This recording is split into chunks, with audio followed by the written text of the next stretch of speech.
फिर मौसम ने किसानों की आमदनी पर अपनी एक ऐसी दृष्टि डाल दी है, इसके बाद किसान पूरी तरह से परेशान।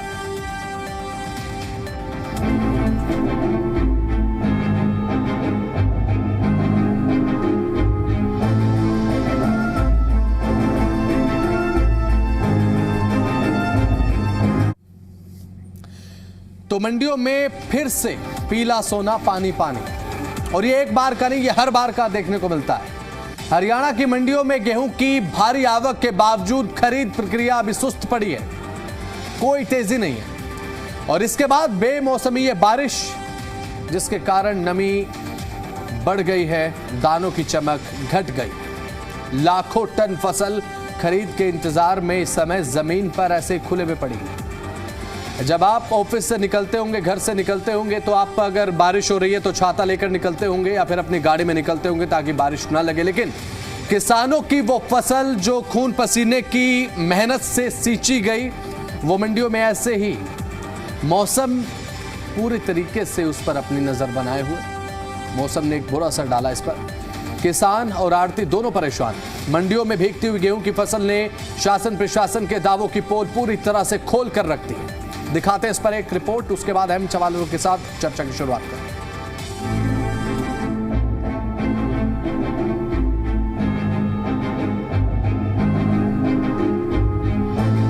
किसान शायद एक खिलौना है जिससे कभी प्रकृति खेलती है तो कभी लचर व्यवस्थाएं। उत्तर भारत समेत हरियाणा में तेज बारिश से जहां मौसम सुहावना हो गया, तो वहीं दूसरी ओर किसानों की चिंताएं भी बढ़ गई। मंडियों में रखी गेहूं की फसल भीग गई। मौसम विभाग की चेतावनी के बावजूद मंडियों में फसल प्रबंधन के उचित प्रबंध नहीं किए गए थे। कहीं तिरपाल कम पड़ गई तो कहीं प्रबंध ही नहीं किए गए। नतीजा, हजारों क्विंटल गेहूं की बोरियां भीग गई। दादरी में देर रात हुई तेज बारिश ने प्रशासन के दावों की पोल खोली। अनाज मंडी में खुले आसमान के नीचे पड़ा हजारों क्विंटल गेहूं भीग गया। इससे किसानों को लाखों रुपए का भारी नुकसान झेलना पड़ा।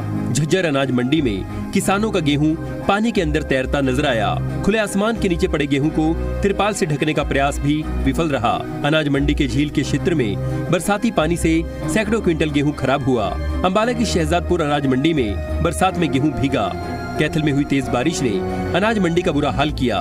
कैथल मंडी में गेहूं जमीन पर भीगता नजर आया। कैथल में रात भर रुक रुक कर हुई तेज बारिश ने अनाज मंडी का बुरा हाल कर दिया। आवक कम होने के बावजूद गेहूं जमीन पर भीगता नजर आया। कैथल में रात भर रुक रुक कर तेज बारिश होती रही और हम कैथल मंडी में सुबह सुबह पहुंचे, तो मैं दिखाना चाहूँगा कि गेहूं का ये हाल है। किस तरह से देखो आप, गेहूं सड़क पे पड़ी है और पानी में भीग रही है। अब गेहूं के मॉइस्चर की अगर हम बात करें, तो जब मार्केट कमेटी वाले या एजेंसियां इसको खरीदने आएंगी तो क्या इस गेहूं को खरीद लेंगी? मैं नहीं मानता इसको खरीदेंगी। चरखी दादरी में देर रात हुई तेज बारिश के कारण अनाज मंडी में खुले आसमान के नीचे पड़ा हजारों क्विंटल गेहूं भीग गया, जिससे किसानों को लाखों रुपए का भारी नुकसान झेलना पड़ा। अभी तक अनाज मंडी चरखी दादरी को मिलाकर और सभी सेंटरों को मिलाकर लगभग 60,000 क्विंटल गेहूं की आवक हो चुकी है और सरसों की 7,000 क्विंटल की आवक अभी की खरीद पर हुई है। सभी सेंटरों पे अभी परचेज भी आज शुरू हो जाएगी और अनाज मंडी चरखी दादरी और चपार में परचेज शुरू हो चुकी है गेहूं की, और बाकी जगह भी आज हमारी परचेज शुरू हो जाएगी। बरसात के बाद झज्जर अनाज मंडी की हालत एक बार फिर से बदहाल नजर आई, जहां किसानों की मेहनत पर पानी फिरता दिखाई दिया। मंडी के कई हिस्सों में जल भराव इतना अधिक था कि गेहूं पानी में तैरता हुआ दिखाई दिया। खुले आसमान के नीचे रखे गेहूं को बचाने के लिए तिरपाल से ढकने की कोशिश की गई, लेकिन लगातार बारिश और पानी भराव के कारण ये प्रयास भी नाकाम रहे। तेज बरसात हुई, उस बरसात में मतलब एक हमारा एक पंप सरकार ने लगा रखा है। वो पंप मौके पर ठीक न होने के कारण कल भी हमारे उन आड़तियों के साथियों को 1-1 फुट पानी भर के बाद में निकला है।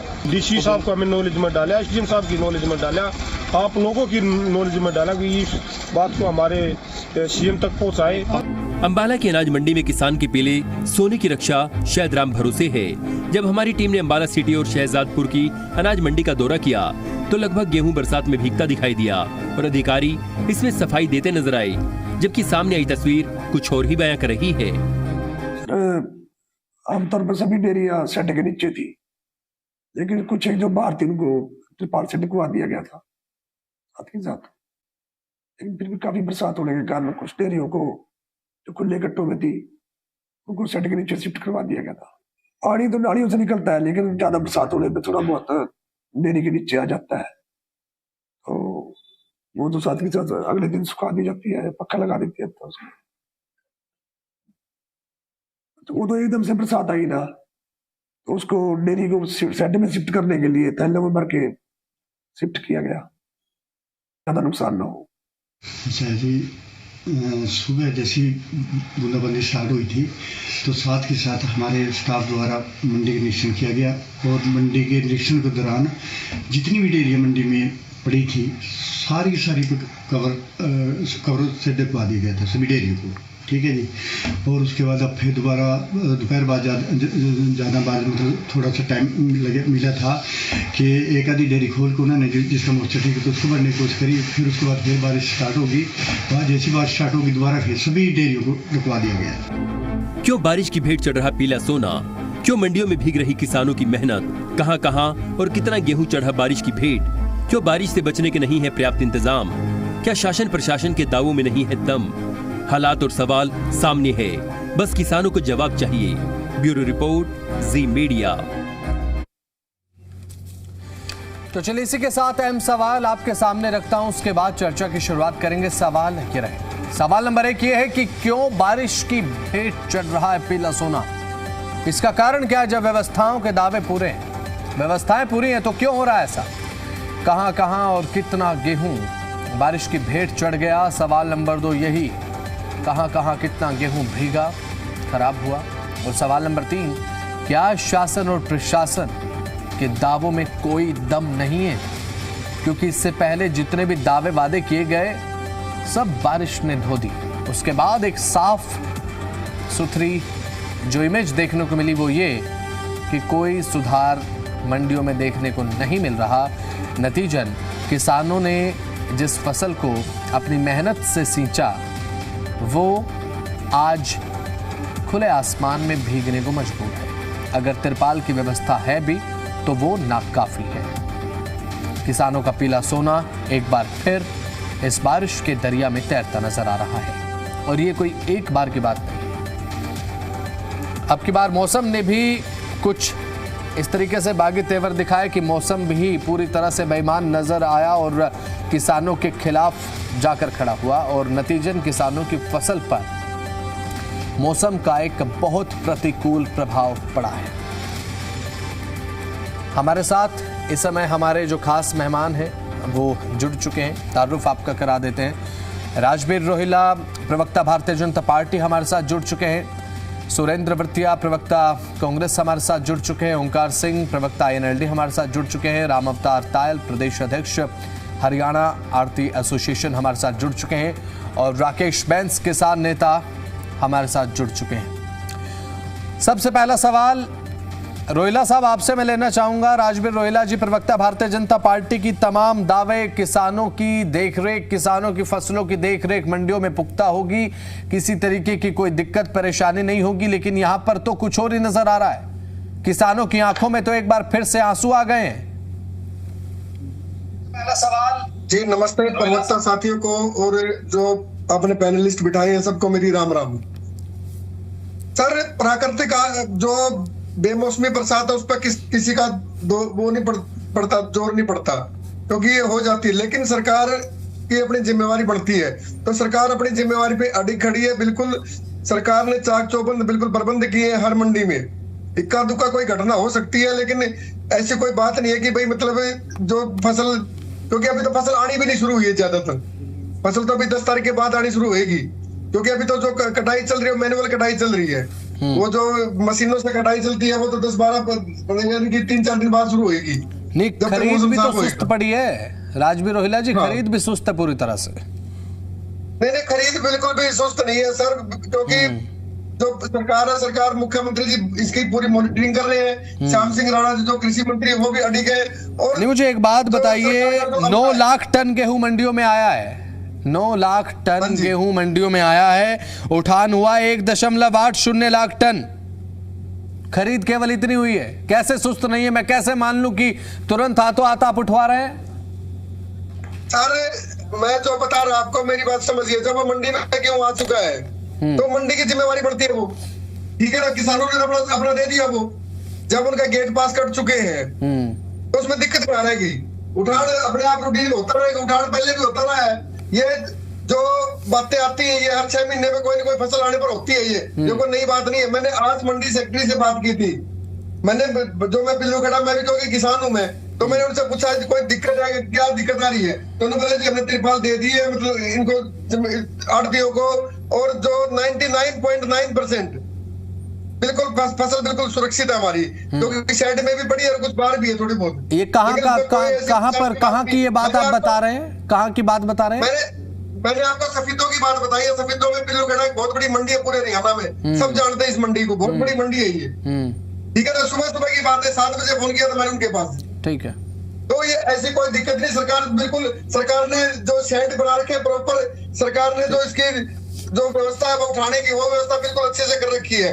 वो उठान हो जाएगा क्योंकि ये होता रहा है, और सरकार ने जो रजिस्ट्रेशन की जो बात की है वो भी अच्छे से चल रही है, उसमें भी कहीं कोई दिक्कत नहीं आई है। लेकिन जो विपक्ष का नैरेटिव रहता है भाई, मतलब उसको राय का पहाड़ बनाना, वो इनका होता भी है। तो इसकी सरकार के साथ किसानों के साथ सरकार बिल्कुल खड़ी है, और किसान के पाइप जो एक दाना वो खरीदा जाएगा और एमएसपी पे खरीदा जाएगा। ये मैं बिल्कुल दावे से कह रहा हूँ, क्योंकि मुख्यमंत्री जी बार बार कहते हैं मैं किसानों के साथ खड़ा हूँ। अगर जो ये फसल खराबी की बात है, ये जो इसका क्षतिपूर्ति पोर्टल भी खुल गया है, और जो मेरी फसल मेरा ब्यौरा पे जो रजिस्ट्रेशन है, ई खरीद पर जो रजिस्ट्रेशन है वो हो रही है, तो कहीं कोई दिक्कत नहीं है। लेकिन विपक्ष का रहता है हमेशा भाई ये मंडियों में जाके देखे तो सही एक बार, ठीक है ना? क्योंकि मुख्यमंत्री जी ने कहा है, प्रदेश अध्यक्ष मोहन फडणवीस जी ने भी कहा है एक बार जाके देखो तो सही। अब घर बैठ के अगर अपने बयानबाजी करने तो उसका क्या इलाज है?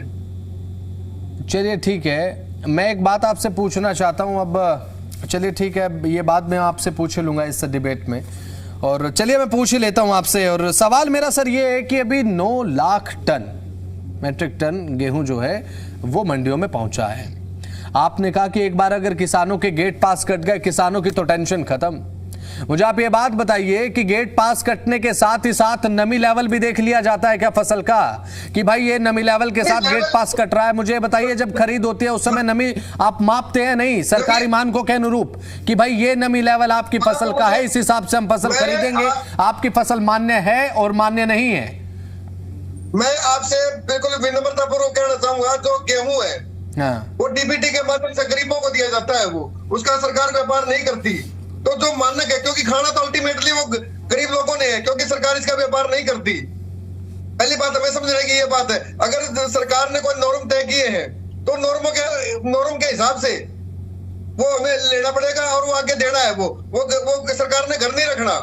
नहीं, सरकार ने तो घर नहीं रखना, वो बात आपकी सही है, सरकार ने तो घर नहीं रखना है, लेकिन सही सलामत तो सरकार को मंडियों में रखना होगा वो गेहूं। किसान सही सलामत लेकर आ रहे हैं भाई, अगर तो किसान की तरफ से आप एक बात बताइए, सरकार की तरफ से अलर्ट आते हैं जो मौसम विभाग के, वो हर किसान के मोबाइल में जाते हैं। हर किसान के मोबाइल में बारिश होगी नहीं होगी, और 99% वो चीजें सत्य होती है, क्योंकि सरकार ने एआई का प्रयोग करके चीजों को काफी आगे बढ़ाने का काम किया है। चलिए मैं आपके पास लौटूंगा, आपके पास में लौटूंगा। कांग्रेस प्रवक्ता की तरफ में जाऊं उससे पहले हमारे साथ राम अवतार तायल, प्रदेश अध्यक्ष हरियाणा आढ़ती एसोसिएशन, जुड़े हुए हैं। राम अवतार जी, बीजेपी प्रवक्ता जो कह रहे हैं वो आप अच्छे से सुन भी रहे हैं। मैं कांग्रेस प्रवक्ता से पहले आपसे समझना चाहता हूं कि आप अच्छे तरीके से मॉनिटर कर रहे हैं, हमारी टीम्स भी ऑन ग्राउंड है, क्या तेजी पकड़ रही है खरीद रफ्तार? और मंडियों में किसानों का जो पीला सोना है, गेहूं हम जिसे कहते हैं, वो भीग रहा है। 99.9% गेहूं तो सेफ है, ये कह रहे हैं बीजेपी प्रवक्ता। आप क्या कहेंगे इस पर, राम अवतार जी? बसंत जी, मेरा आपको और सभी प्रबुद्ध जनों को प्रणाम। मेरे मित्र बैठे हैं राकेश बेंच जी, उनको भी मेरा प्रणाम। सबसे बड़ी बात यह है शर्मा जी, जो ये बीजेपी के प्रवक्ता कह रहे हैं किसानों का जो सोना है वो पूरी तरह भीग गया है, उसकी क्वालिटी और क्वांटिटी दोनों खराब हो रही है। फसल भी कम निकल रही है और उसकी क्वालिटी भी खराब हो गई है। मानकों में मैं सरकार से निवेदन करता हूं कि मानकों में छूट दी जाए, ताकि किसान का पीला सोना जल्दी से जल्दी तुलाई हो। फरीदाबाद की मोना मंडी में अभी तक खरीदी नहीं हुई। एफसीआई मानकों में छूट देगी जब खरीद होगी। बहुत सी मंडियों में बारिश की वजह से बहुत बुरा हाल है, तो मैं आपके चैनल के माध्यम से कहता हूं कि सरकार जो है मानकों में छूट दे, यूआरएस के तहत खरीदे, अंडर रिलैक्सेशन के तहत, AQI के तहत नहीं खरीदे, FAQ के तहत, FAQ की बजाय USR के तरफ से खरीदे, जिससे किसान को किसी प्रकार का कट ना लगे। और आपके चैनल के माध्यम से एक बात और कह रहा हूं मैं, जैसे पंजाब में जब किसान फसल मंडी में लाता है, उसकी फसल बिक जाती है और जे फार्म बन जाता है, तो किसान का पेमेंट तुरंत हो जाता है। लिफ्टिंग पर पेमेंट की बजाय जे फार्म पर पेमेंट होनी चाहिए। और जो बायोमेट्रिक सिस्टम है उसमें मैं कहता हूं सरकार कह रही है फर्जीवाड़ा रोकना है, मैं भी इस बात से सहमत हूं, फर्जीवाड़ा रोको, लेकिन किसान का OTP लेकर गेट पास काट दो, उसमें दिक्कत क्या है? ठीक है, चलिए ठीक है। राम अवतार जी, आपके पास मैं लौटूंगा। कांग्रेस प्रवक्ता हमारे साथ लगातार सुरेंद्र वर्तिया साहब बने हुए हैं। अब सुरेंद्र जी, अब बीजेपी प्रवक्ता कह रहे हैं कि 99.9% ऑफ फसल पूरी तरह से सुरक्षित है, कोई दिक्कत नहीं है, फसल नहीं भीग रही है, पूरी रफ्तार के साथ सरकारी खरीद चल रही है गेहूं की। सुरेंद्र वर्तिया जी इसे किस तरीके से देखते हैं, क्योंकि आप भी देख ही रहे होंगे किसान क्या कह रहे हैं, मौसम कैसा है, बारिश कैसी हो रही है।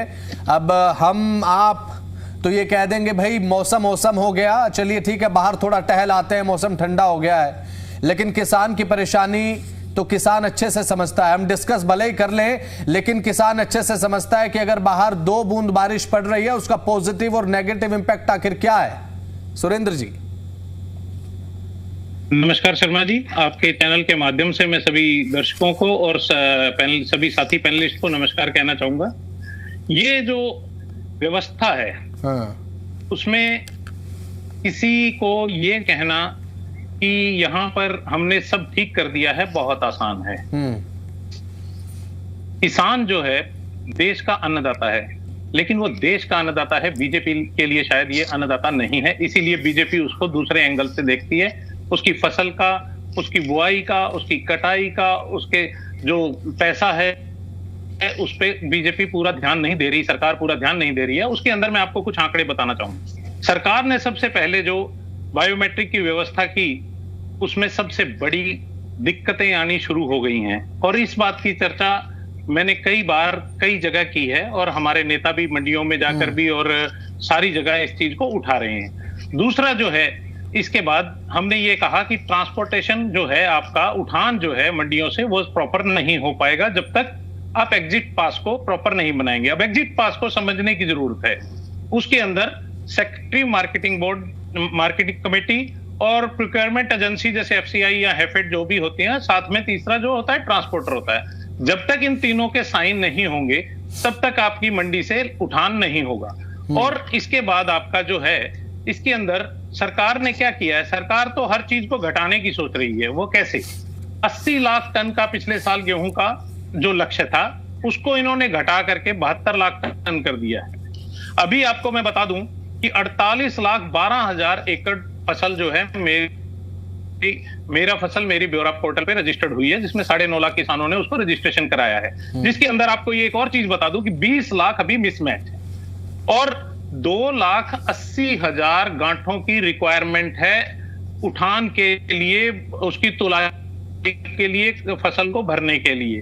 उसके अंदर इन्होंने अब तक जो ऑर्डर दिया है वो दिया है 1,20,000 गांठों का। ये बहुत बड़ी दिक्कत है। इसके साथ ही आपको एक और आंकड़ा दे देता हूं मैं, जिसके अंदर 55 लाख टन गेहूं अभी जो है वो गोदामों में पड़ा हुआ है, और इनके पास वहां गोदामों में रखने की प्रॉपर व्यवस्था नहीं है। अब आ जाते हैं हम उसी बात पे जो आपने अभी तक सारे वीडियोस दिखाए, जहां जहां की फसल खराब हुई है वो सब दिखाया। तो मंडियों में प्रॉपर इस टाइम कुछ भी नहीं है, सब चीज डिस्टर्ब है, अस्त व्यस्त है, क्योंकि किसान के लिए कोई भी माई बाप नहीं है। किसान जब फसल को काटता है तो उसको एक उम्मीद होती है कि वो फसल मार्केट में लेके जाएगा, उसको दाम मिलेगा और तुरंत मिल जाएगा, ताकि उसके परिवार का पालन पोषण और भरण हो जाए। और जो मजदूर है उसको भी ये उम्मीद होती है कि जब फसल बिकेगी तो फसल बिकने के बाद मुझे भी पैसा मिलेगा। लेकिन हो क्या रहा है? ठीक है, मान लिया कि आज बरसात पे किसी का कोई जोर नहीं है, क्या मंडियों में हमारा जोर नहीं चलता? क्या हम वहां पर तिरपाल की प्रॉपर व्यवस्था नहीं कर सकते? क्या हम उठान की प्रॉपर व्यवस्था नहीं कर सकते? क्या हम तुलान की प्रॉपर व्यवस्था नहीं कर सकते?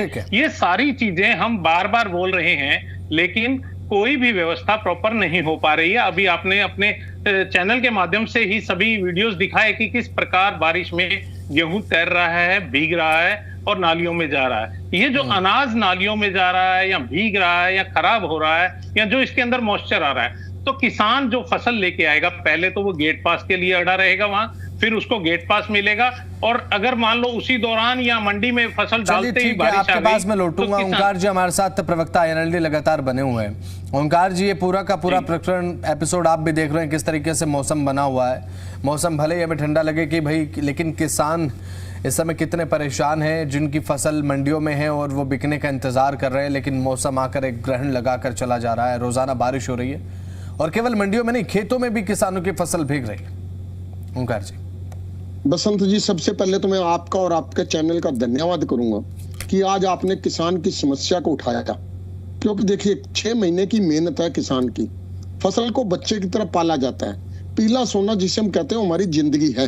और बहुत अफसोस के साथ कहना पड़ता है कि ये निर्लज्ज और बेशर्म सरकार और उनके प्रवक्ता ये क्या बोलते हैं। अभी तो विपक्ष ने कुछ आरोप लगाया ही नहीं, ये बोलते ही पहले इन्होंने कह दिया विपक्ष आरोप लगाता है। दूसरा इन्होंने कह दिया कि प्राकृतिक आपदा आ सकती है। बिल्कुल आ सकती है, कुछ भी हो सकता है, और प्राकृतिक आपदा पर किसी का कोई नियंत्रण नहीं है। लेकिन पिछले 12 वर्ष से आपकी सरकार हर वर्ष ये प्राकृतिक आपदा आती है कि कहीं ना कहीं बारिश हो जाती है। आपको नहीं मालूम कि भंडारण के लिए या मंडियों में प्रॉपर शेड अगर नहीं है, आपने 4.5 लाख करोड़ का प्रदेश पे कर्ज कर दिया। क्या इस व्यवस्था को सुधारने की कोशिश करी? अगर शेड की कमी है, शेड बड़े हो जाएं, तरपाल की कमी है, तरपाल पहले ले दी जाए। आप देखिए, एक परिवार का अगर कोई सामान बाहर पड़ा होता है, और छोड़ दीजिए छत पर कपड़े भीग रहे होते हैं, बारिश आती है, हम दौड़ के कपड़े उतारते हैं। किस लिए उतारते हैं? कि कपड़े गीले ना हो जाएं, जबकि कपड़ों को कोई फर्क नहीं पड़ने वाला। लेकिन गेहूं गीली होगी, गेहूं तो बर्बाद हो जाएगी। इस सरकार को कुछ फर्क नहीं पड़ता। आपने जो शुरू में 3 प्रश्न पूछे, बहुत बढ़िया प्रश्न पूछे। आपने पूछा कि बारिश की भेंट किसान का पीला सोना क्यों चढ़ रहा है। ये इसीलिए चढ़ रहा है क्योंकि सरकार को कोई मतलब ही नहीं है।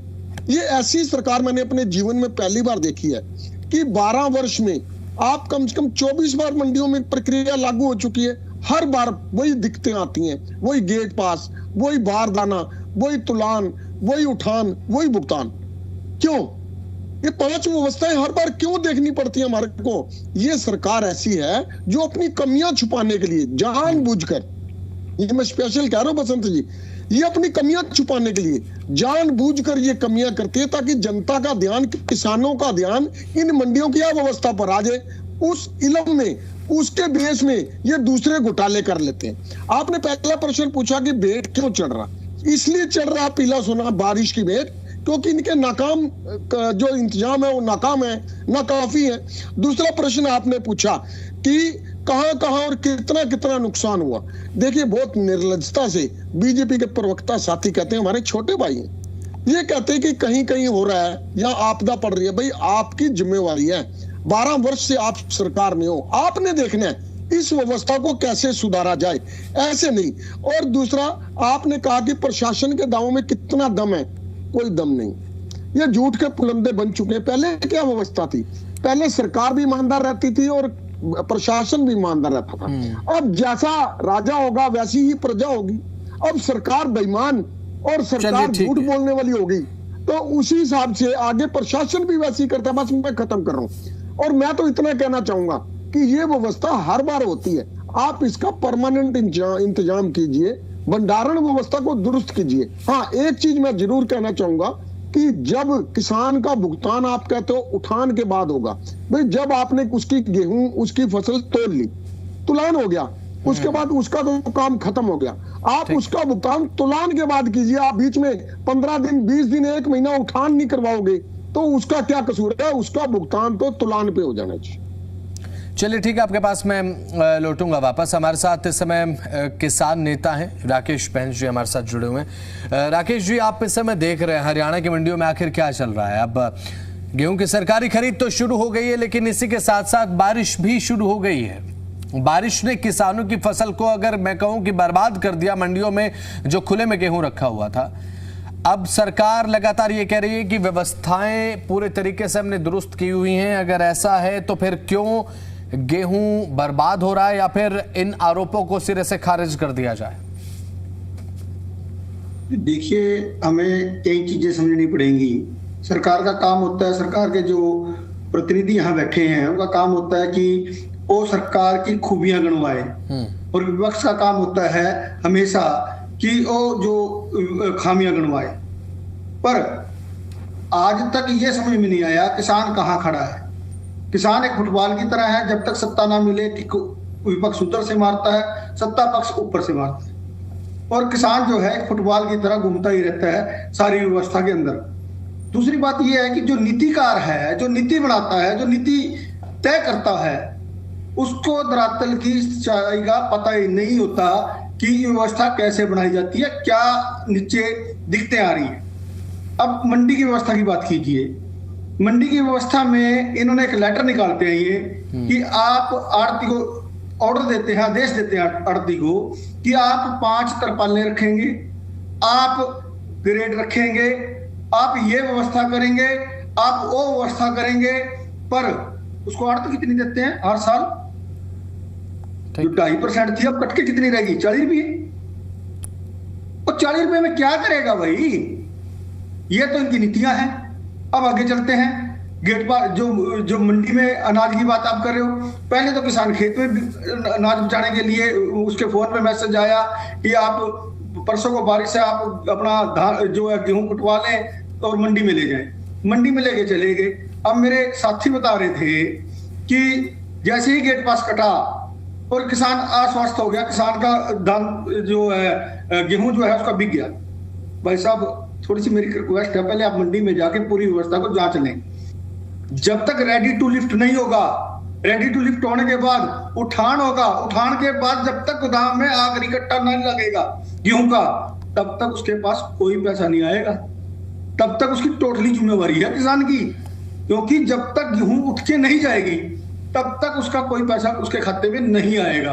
बेशक हम कहते रहे कि हम 72 घंटे पे पेमेंट कर रहे हैं, हम 48 घंटे पे पेमेंट कर रहे हैं, पर धरातल की सच्चाई कहीं और है। एक ही बिंदु डाला हुआ इन्होंने कि जब तक उठान जो है गेहूं जो है गोदाम में नहीं लगेगी तब तक किसान का पैसा खाते में नहीं डाला जाएगा। अब किसान का क्या कसूर है भाई? आप 1 महीना न उठान कराओ तो उसमें किसान कहाँ दोषी है? ठीक है, बिल्कुल। आज तक हम चिल्ला के इस बिंदु को हटाने की कोशिश कर रही है, पर सरकार के अधिकारी सुनने के लिए तैयार नहीं। ठीक है। दूसरी बात, हमें तो आज तक ये नहीं समझ में आ रही कि सरकार है कौन। अब 2 मुखिया हैं, मुख्यमंत्री जी नायब सिंह सैनी जी और दूसरे राजेश खुल्लर जी। राजेश खुल्लर जी, उनकी दोनों की आपस में तनातनी है। राजेश खुल्लर जी कहते हैं किसी प्रशासनिक की बात कर रहा हूँ, एक सेकंड। मैं देखिए सच्चाई सुनने का मादा रखिए। नहीं, एक सेकंड। रोहिला जी एक सेकंड, रोहिला जी एक सेकंड जरा रुक जाइए। ऐसा थोड़ी होता है जिस तरीके से आप बात कर रहे हो। नहीं, राकेश जी एक मिनट। धान घोटाला हमने उठाया, पूरे जोर शोर से धान घोटाला उठाया। अब धान घोटाले की जब उठाया, वो चोरियां रोकने की बजाय अधिकारियों ने क्या किया? किसान के ऊपर थोप दिया, बायोमेट्रिक लगा दिया। अब किसान गुंठा भी दिखाए और आंख भी दिखाए सरकार को, तब जाके सरकार मानेगी। ये तो इन्होंने नीति बना दी। चलिए ठीक है, आपके पास में लौटूंगा। राकेश जी आपके पास में लौटूंगा। बीजेपी प्रवक्ता लगातार हमारे साथ बने हुए हैं, तमाम सवाल आपके उन्होंने सुने और आपकी जो क्वेरी थी वो आपने बताई, वो सुनी भी हैं बीजेपी प्रवक्ता ने। सर, मैं ये पूछना चाहता हूं कि आपने सिक्योरिटी चेक्स तो बहुत ज़्यादा बना दिए कि सिक्योरिटी की लेयर्स में से किसान निकल कर वहाँ तक पहुँचेगा मंडी में जहाँ उसकी फसल खरीदी जाएगी। आपने पूरा का पूरा स्ट्रक्चर खड़ा किया कि हाँ पहले गेट पास होगा, उसके बाद पूरा का पूरा जो वेरिफिकेशन है किसान का होगा, बायोमेट्रिक होगा, ताकि फर्जीवाड़ा ना हो सके। यहां किसान बच गया, लेकिन जहां पर फसल को सुरक्षित होना चाहिए था वहां तो मारा गया किसान। वहां कोई प्रबंध नहीं है, खुले में भीग रही है गेहूं। शर्मा जी, मैं बड़े सम्मानजनक तरीके से बताना चाहूंगा, सरकार ने बिल्कुल पूरी व्यवस्था की हुई है। हर जगह मैंने आपको बताया, आपने इक्का दुक्का बता दिया, मैंने भी आपको बता दिया मंडी का हाल। सर 17 जिलों में भीगा है, हरियाणा के 17 जिलों में गेहूं भीगा है। आप एक अनाज मंडी का एग्जाम्पल दे रहे हैं सफीदों का, वहां पर चलिए मैं मान लेता हूं कि वहां नहीं भीगा, 5 उंगलियां एक बराबर नहीं हो सकती। आपने दादरी की रिपोर्ट दी, मैं उस पर आपको बता दिया मैंने आपको, और दादरी वालों ने भी क्या कहा कि हम कार्रवाई करेंगे, और हमने तिरपाल वगैरह आपने बताया सबको, अभी डिबेट में आपने वो चला था आपने अपनी रिपोर्ट।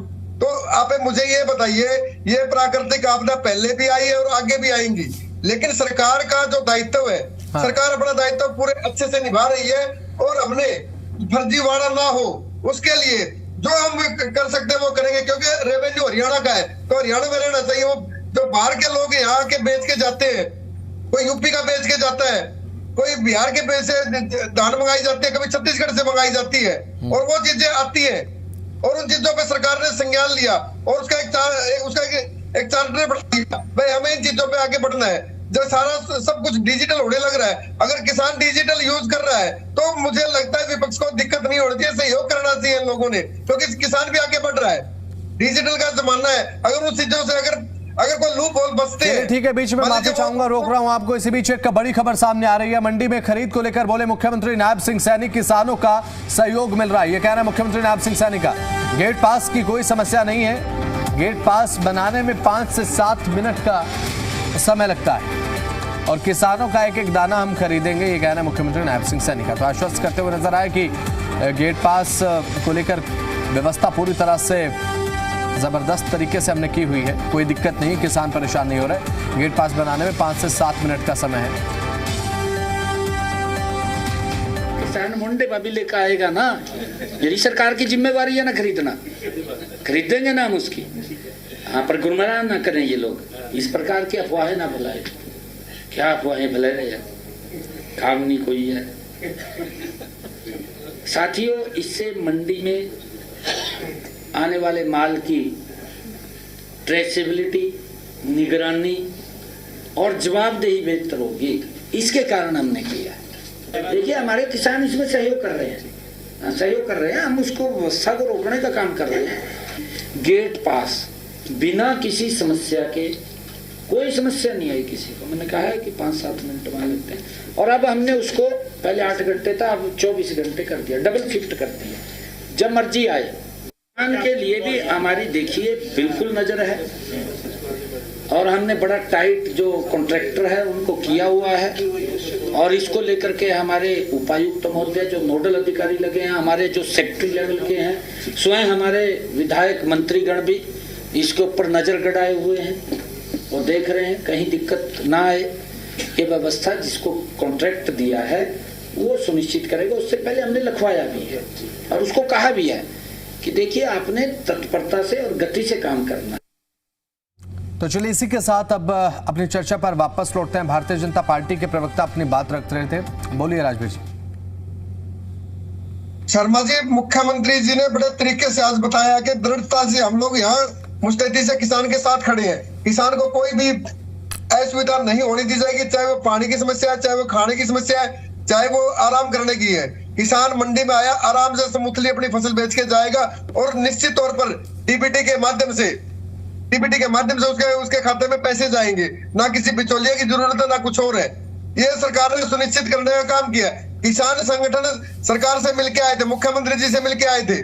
मैं जो राकेश कुमार जी है, मैं इनकी बात में नहीं जानना चाहता कि ये किसी प्रशासनिक अधिकारी का नाम ले रहे, वो अच्छी बात नहीं होती, क्योंकि सरकार का मुखिया हमारे मुख्यमंत्री नायब सैनी जी और उनके दिशा निर्देश पर ही सरकार काम करती है। तो सरकार की तरफ से लगातार कोशिश है कि भाई किसी भी किसान को दिक्कत ना आए। रही बात मुआवजे की, 15,000 करोड़ से ज्यादा का मुआवजा हरियाणा सरकार ने दिया है 12 सालों में, और जो कांग्रेस सरकार ने 986 करोड़ दिया था, और चौटाला वाले थे उनका तो नाम भूल ही जाओ आप, क्योंकि वो तो खाने में बिजी थे, क्योंकि इसीलिए उन लोगों को आय से अधिक संपत्ति के सारे कुंबे में वो पर्चे दर्ज हो रखी है। ठीक है ना। तो हरियाणा सरकार किसानों के साथ थी, किसानों के साथ और किसानों के साथ ही रहेगी। निश्चित तौर पर कोई असुविधा हुई होगी, मैं इसमें कोई ये नहीं कहूंगा भाई 100 की 100 कोई चीज होती है, लेकिन मोस्टली जो किसान की जो फसल है वो बिकेगी और उसका पैसा उसके घर जाएगा बिना किसी बिचौलिए के। मैं एक सवाल आपसे पूछना चाहता हूँ, ठीक है? मेरा राजवीर जी से सवाल है। नहीं, आप सवाल कीजिएगा, आपने अपने समय पर आप सवाल कीजिएगा, मैं आपके पास लौटूंगा। मैं एक सवाल बीजेपी प्रवक्ता से पूछना चाहता हूँ। बीते दिन 17 जिलों में हरियाणा के बारिश हुई, इसमें आपका हिसार है, नारनौल है, दादरी, भिवानी, सिरसा, कुरुक्षेत्र, गुरुग्राम, अंबाला, पानीपत, करनाल, फतेहाबाद, जींद, यमुनानगर, फरीदाबाद, पंचकुला, रेवाड़ी, ये अलग अलग जिले मैंने आपको बताया जहां बारिश हुई। यहां पर ऐसा तो नहीं है कि इन मंडियों में गेहूं की फसल नहीं है, और ऐसा भी नहीं है कि हर मंडी में छप्पर के नीचे ही आपने गेहूं रखवाया हुआ है, ऐसा भी नहीं है। ये मैं सच्चाई बता रहा हूं आपको। गेहूं तो देखिए भीगा है, राजवीर जी, ये बात आपको भी अच्छे तरीके से पता है। मेरे पास जो आंकड़ा है, मैं सुबह एक आर्टिकल पढ़ रहा था, 9 लाख टन अभी तक मंडियों में गेहूं पहुंचा, 1.8 लाख टन उठान हुआ, 7.8 के आसपास लाख टन जो है वो उठान नहीं अभी तक हो पाया है। मुझे आप ये बताइए कि क्या आप इसे तेज खरीद कहेंगे? शर्मा जी, कल शाम तक का जो आंकड़ा 7,46,000 मीट्रिक टन है, ये आंकड़ा आपके पास दुरुस्त कर लेना। कल जो 7 तारीख थी वहां तक का मैंने आपको डाटा आप मुझे बता दीजिए, आपका सोर्स ऑफ डाटा बता दीजिए, आपका डाटा कहां से आपने लिया, बताइए। ये डाटा मैं आपको बता रहा हूँ, आप चेक कर लीजिए ना, मैं यही बैठा हूँ, आप चेक करो एक बार। ठीक है, ठीक है ना, इसको तो आप दुरुस्त कर लीजिए। मैं कोई आक्षेप नहीं लगा रहा, लेकिन वो हो सकती है, ठीक है ना। तो उसमें से अगर 30% उठ लिया उठान, जबकि बीच में बारिश है 3-4 दिन में, तो इसमें दिक्कत क्या है, मुझे ये बताइए ना। मतलब आप ये कह रहे हैं कि आप ये कह रहे हैं, कितना आंकड़ा बताया आपने, कितना धान उठ चुका, कितना गेहूं उठ चुका, माफ कीजिएगा? 7,40,000 टन मीट्रिक टन आया है कल शाम तक। हाँ, 1,80,000 टन मीट्रिक टन आप बता रहे हैं उठ लिया, तो 30 से 30% के करीब उठ चुका है। हाँ, तो मैं तो ये कह रहा हूँ ना कि 7.46 तो बाकी है, पड़ा है जो मंडियों में, वो कब उठेगा? आप चेक कीजिए, कल शाम तक आंकड़ा 7.46 लाख मीट्रिक टन है, तो आया मंडियों में। मतलब ये उठ चुका है, आप ये कह रहे हैं ना, ये उठ चुका है इतना? नहीं। हाँ, एक सेकंड, कांग्रेस प्रवक्ता प्लीज एक सेकंड शांत हो जाइए, मैं थोड़ी बात कर रहा हूँ। हाँ बताइए। 7.46, इसका मतलब आप ये कह रहे हैं कि 7.46 लाख टन गेहूं उठ चुका है, क्या आप ये कह रहे हैं? ये गलत आंकड़े प्रस्तुत कर रहे हैं, और ये इतने बड़े चैनल पर यहाँ पर गलत आंकड़े नहीं प्रस्तुत करने चाहिए। सर एक सेकंड, सुरेंद्र जी एक सेकंड प्लीज, सुरेंद्र जी एक सेकंड, मैं थोड़ा डेटा ले रहा हूँ, प्लीज एक सेकंड। हाँ, मुझे आप ये बताइए, मैं आपसे ये बात पूछना चाहता हूँ कि कितना धान अभी मंडियों में बाकी है? हाँ बताइए। मैं क्लियर करता हूँ आपको, सुनो। हाँ, कल 7 तारीख तक 7.46 लाख मीट्रिक टन गेहूं मंडियों में आया है, उसमें से 1,80,000 मीट्रिक टन ये उठ चुका है। ये आपने बताया मुझे उठने वाला, तो ये 30% के करीब उठने वाला आपका ले लिया, और एक सेकंड मुझे लगता है इस तरीके से साफ नहीं हो पाएगा। ये गलत बात, मुझे लगता है ये 1,80,1.8 लाख टन जो है। ठीक है, चलिए ठीक है, मैं कांग्रेस प्रवक्ता की तरफ जा रहा हूँ, कांग्रेस प्रवक्ता कुछ करें। ये गलत ठीक है, शर्मा जी ये गलत प्रस्तुत कर रहे हैं आंकड़े, और इस तरीके से गलत करके जनता को ये गुमराह कर रहे हैं। इस तरीके से किसानों को गुमराह नहीं करना चाहिए। आवक हुई है 9 लाख टन की, खरीद हुई है 1.80 लाख टन। मैं भी तो वही बता रहा हूँ, नहीं हुआ है, मैं भी तो वही बता रहा था, और ये उसको उठान बता रहे हैं। अगर उठान हुआ है तो इनसे पूछिए कि क्या किसान का पेमेंट आ गई, इनसे ये पूछिए कि क्या किसान की पेमेंट पहुंच गई। इन्होंने अभी कहा कि उठान 8,000 टन का हो पाया अभी तक, सिर्फ केवल 8,000 टन का सिर्फ उठान हुआ है। ये गलत आंकड़े प्रस्तुत ना करें, इतने बड़े चैनल पर बैठकर गलत आंकड़े नहीं बोलने चाहिए। चलिए ठीक है, थोड़ा वो दुरुस्त कर लेंगे, कोई बात नहीं, चलिए ठीक है, वो दुरुस्त कर लेंगे आंकड़ा अपना।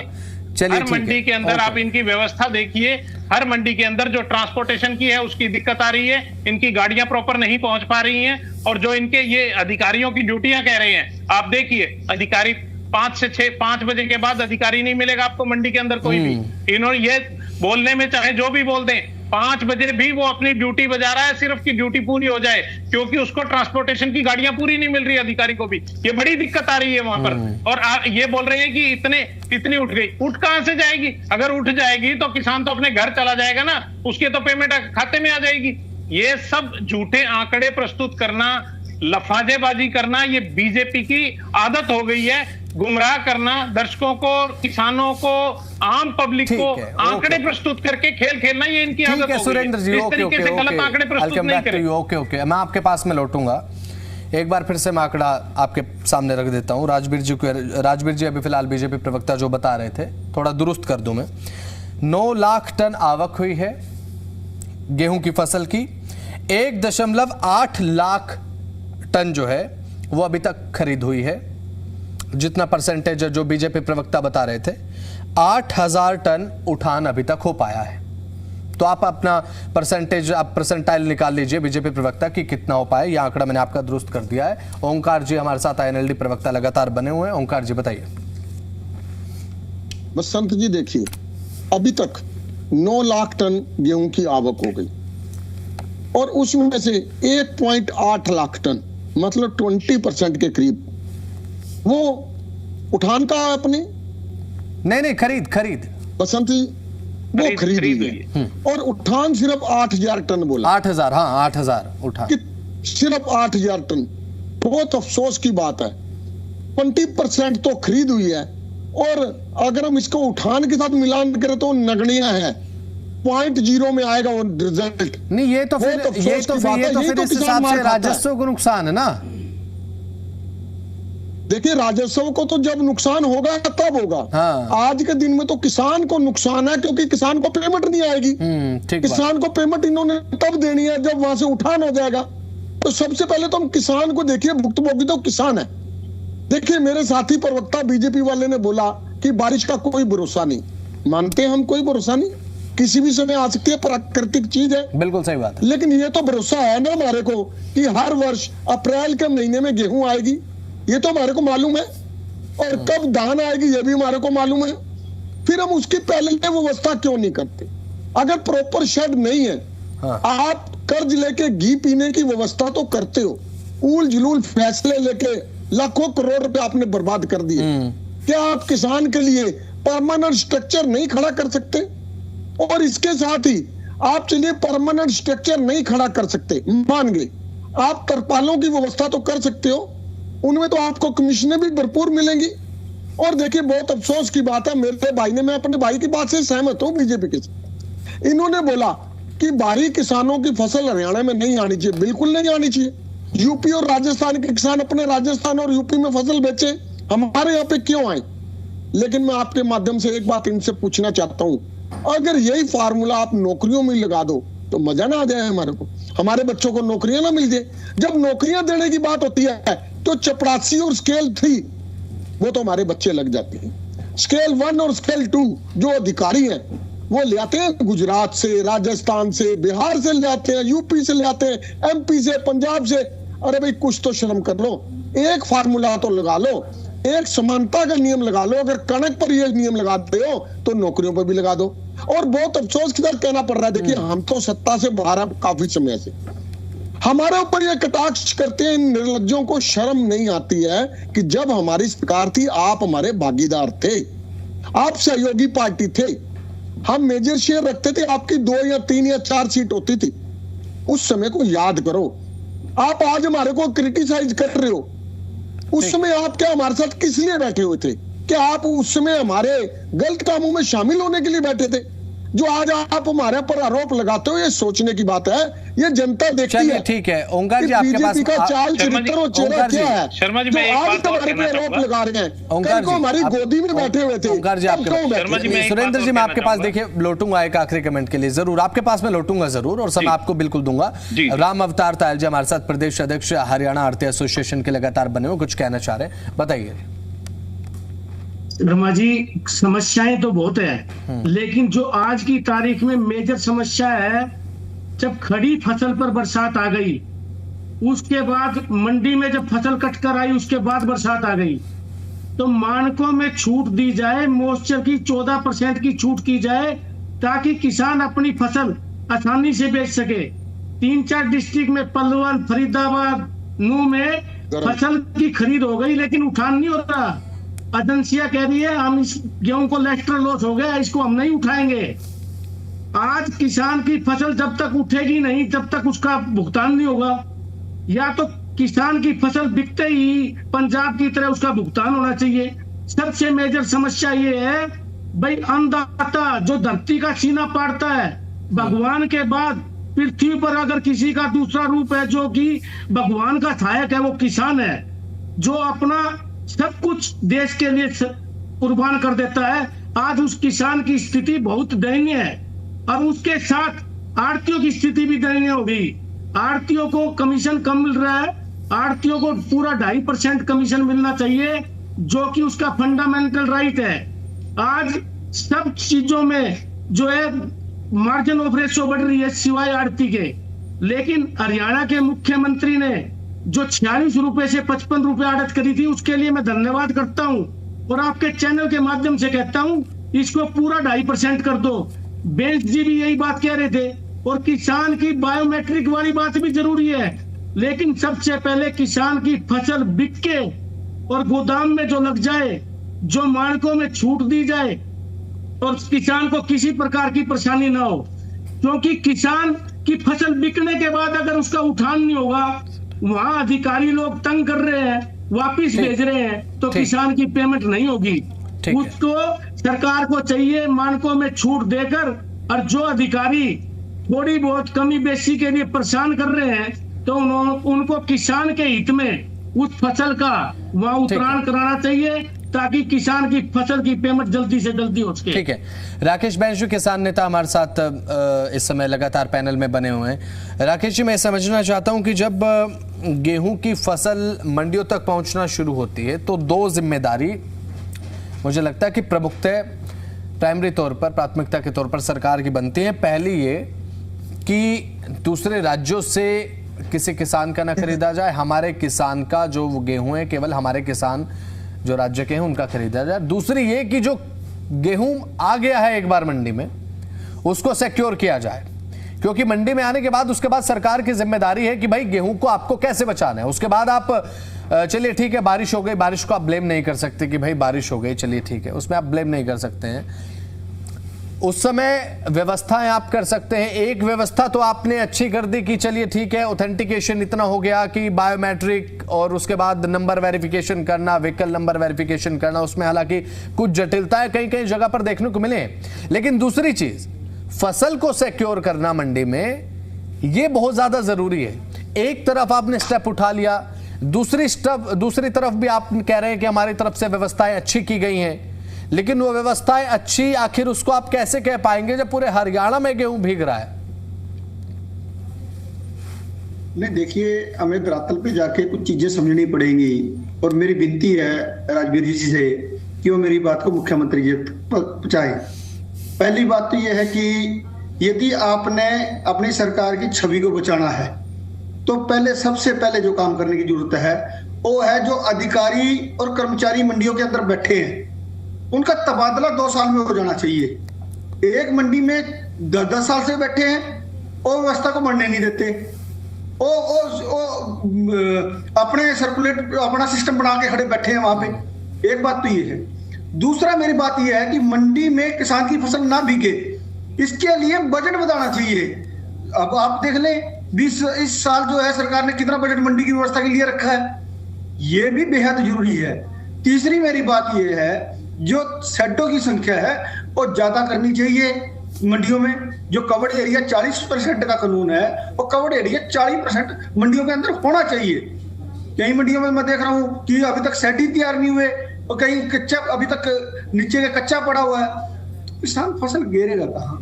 अब वो खेत से तो लेके आ गया, यदि खेत से लेके आके मंडी में रुड़ गई उसकी फसल तो कहाँ व्यवस्था खड़ी है आपकी? आप खुद सोचिए।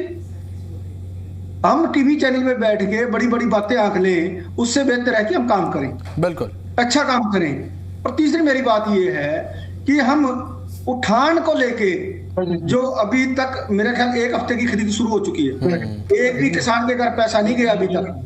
एक भी किसान के घर गया हो तो बता दे मेरे बीजेपी की प्रवक्ता। 7 दिन में एक किसान के घर पैसा नहीं गया, 7 दिन में खरीद शुरू हो चुकी। चलिए ठीक है, यदि हमने ओके कर दी, ठीक है, बीजेपी प्रवक्ता से मैं जवाब ले लेता हूँ। बीजेपी प्रवक्ता बोल रहे हैं, राजवीर रोहिला प्रवक्ता। यदि एक तय कर दी तो हमें 1 तक सारी व्यवस्था कर देनी चाहिए। आधी जगह तो भारत नहीं है अभी, कैसे माल उठेगा, कैसे माल उसमें होगा। चलिए, मैं राकेश जी की बात से बड़ा सम्मान करता हूँ। इन्होंने जो बात बताई है मुख्य बात है भाई, कहीं ना कहीं कुछ जो मंडी में जो कर्मचारी वगैरह है वो कई सालों से वहां रुके, वो उन्हें वहां नहीं होना चाहिए। ये बिल्कुल अच्छी बात आपकी, और सरकार तक ये बात आपकी बिल्कुल पहुंचेगी। और हमारे प्रदेश अध्यक्ष ने भी कल एक वीडियो में बोला था कि भाई अगर नीचे से कोई बात आएगी जो सुधार करने योग्य बात है तो हम उसमें निश्चित तौर पर बदलाव करेंगे। तो आने वाले समय में अगर कोई भी दिक्कत आएगी, क्योंकि डिबेट में तो हमें रोज बैठना है, तो कहीं ना कहीं अगर जो बातें निकल के आएंगी, सार्थक जो बातें होंगी, हम उनको सरकार तक पहुंच जाएंगे वो, और निश्चित तौर पर कुछ ना कुछ अगर कोई बदलाव की जरूरत होगी तो बदलाव भी होगा। अभी फिलहाल जो कांग्रेस प्रवक्ता लगातार ये बात कह रहे हैं कि बदहाल व्यवस्था मंडियों में, हालांकि मुख्यमंत्री नायब सिंह सैनी कह रहे हैं कि अगर कोई किसान अपने कंधे पर भी अपनी फसल लेकर आता है उसका भी दाना दाना खरीदा जाएगा, लेकिन ये दाना अगर देर से खरीदा जाएगा तो आमदनी तो प्रभावित होगी ना रोहिला जी। शर्मा जी, ये मुश्किल से 23-24 दिन का सीजन होता है गेहूं का, और सरकार की तैयारियां भी उसी को आधार मान के की गई है। ये प्राकृतिक आपदा का ये समय था तो इसमें हो गया, लेकिन सरकार ने तय किया है अगर कोई फसल खराब होगी तो उसका मुआवजा दिया जाएगा। अगर कोई ओले पाले पड़ता है तो सरकार के खजाने में बढ़ेगा, वो किसानों को मतलब कोई नुकसान नहीं होने दिया जाएगा। तो सरकार ने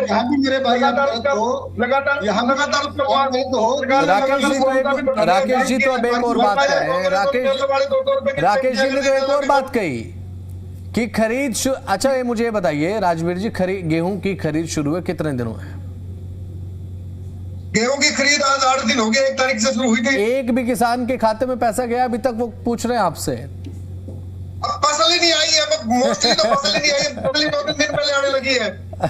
अब एक बात, मैं भी खुद किसान हूँ, सुनो, मेरे 8 किले हैं, मेरे खेत में भी अभी उनको आने का समय नहीं है। मैं बता रहा हूँ, मैं बता आपके पैसे आ गए हैं, मुझे तो आपकी भी चिंता है रोहिला जी, मुझे आप पर्सनली आपकी चिंता है। सुनिए मेरी बात, अब आपने बताई बहुत कम किसानों जो हाथ से काट रहे हैं वो आ रही है। अभी जो मशीन की जो स्पीड पकड़नी है वो 2-3 दिन बाद स्पीड पकड़ेगी। अभी कोई मतलब अभी वार्म अप चल रहा है, नहीं आई है, वार्म अप चल रहा है। आप खुद कह रहे हैं 24 दिन का सीजन है, 24-25 दिन का सीजन है, 8 दिन बीत जाते हैं, मतलब 8 दिन वार्म अप कर रहे हैं 24 दिन के सीजन में भी आप। 9 लाख सरकार ने पूरी तैयारी की हुई है, सरकार की तरफ से कोई दिक्कत नहीं है। ठीक है, ओके राजवीर जी, चलिए ठीक है। सुरेंद्र वर्ते जी हमारे साथ हैं, प्रवक्ता कांग्रेस, बताइए सर। क्योंकि समय की कमी है, लास्ट कमेंट केवल 1 मिनट आपको दे पाऊंगा मैं बीजेपी सरकार से ये पूछना चाहता हूं कि जब आपको ये पता है कि हमारे पास फसल आती है और 1 तारीख से आपने फसल की खरीद शुरू कर दी है, तो क्या आपका ये दायित्व नहीं बनता कि आप उसके उठान के लिए बारदाने की प्रॉपर व्यवस्था करें? आपका ये सबसे पहला दायित्व है कि जो चीजें आपके बस में आज से 4 महीने पहले हैं उनको कंप्लीट कर लें। इन्होंने अभी हमारे को जो बारदाने में रिक्वायरमेंट है, मैंने बताया पहले भी कि 2,80,000 गांठों की रिक्वायरमेंट है और आपका ऑर्डर है 1,20,000 गांठों का। तो इसमें उठान में दिक्कत क्यों नहीं आएगी? आएगी, ये साफ दिख रहा है। और जो मौसम की मार है, अगर इन बिटवीन किसी किसान की फसल 1 दिन भी वहां पर रह गई तो सरकार उस फसल को मॉइस्चर के हिसाब से कैसे छूट देगी या नहीं देगी? चलिए ठीक है, एक मेन पॉइंट है। ओंकार जी हमारे साथ आईएनएलडी प्रवक्ता हैं सर के, बिल्कुल समय की कमी, बिल्कुल संक्षिप्त में ओंकार जी। ओंकार जी सुन पा रहे हैं आप? बसंत जी मेरी आवाज आ रही है? हाँ आपकी आवाज आ रही है सर, प्लीज बताइए। बिल्कुल समय की कमी है। एकजुट तो आपने पकड़ लिया बीजेपी प्रवक्ता का। 8,000 टन कनक का उठान हो चुका है और सरकार कहती है 48 घंटे में पैसे आ जाएंगे। तकरीबन 25 करोड़ रुपए बनते हैं, ज्यादा नहीं बनते हैं। वो एक भी किसान के खाते में नहीं आया। इसका मतलब इनकी करनी और कथनी में अंतर है। दूसरी बात, मुख्यमंत्री महोदय ने कहा अगर कोई सिर पे भी गेहूं ले आएगा वो भी खरीदी जाएगी।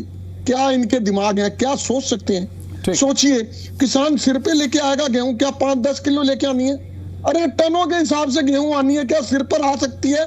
आप ये बोलिए, अगर किसी किसान के पास व्यवस्था नहीं है तो सरकार उसकी व्यवस्था करेगी मंडी में ले आने की। ये क्यों बोलते हो कि सिर पे लेके आ जाएगा किसान? कैसे लेके आ जाएगा? ठीक है, चलिए ठीक है। हमारे साथ राकेश बैंस जी, एक आखिरी प्रतिक्रिया मैं राकेश जी की लूंगा, उसके बाद एक आखिरी प्रतिक्रिया मैं अभी फिलहाल जो हमारे साथ राम अवतार जी उनकी भी लूंगा। राकेश जी, एक आखिरी प्रतिक्रिया, एक लास्ट कमेंट चाहूंगा सर। मेरा सुझाव है कि मंडियों का बजट कई गुना करना चाहिए यदि मंडी व्यवस्था को सही चलाना है। यदि मंडी में तरपाल, शेड और अन्य व्यवस्था करनी है जिससे किसान की फसल ना डूबे ना भीगे, तो उसके लिए बजट की व्यवस्था करनी पड़ेगी। चलिए ठीक है। राम अवतार जी, एक आखिरी कमेंट सर। सर आपने म्यूट किया, प्लीज अनम्यूट कीजिए। सर म्यूट किया आपने, प्लीज अनम्यूट कीजिए। चलिए ठीक है, आप सभी का बहुत बहुत शुक्रिया जुड़े आप और रजी दिल एनसीआर हरियाणा को समय आपने दिया। अभी फिलहाल जिस तरीके से पूरी की पूरी व्यवस्था मंडियों में देखने को मिल रही है, किसानों का गेहूं भीग रहा है, लेकिन आने वाले समय में अगर मौसम इसी तरीके से बना रहता है तो किसानों की फसलों का क्या होगा और सरकार की किसानों की आमदनी के प्रति कितनी जवाबदेही बनेगी।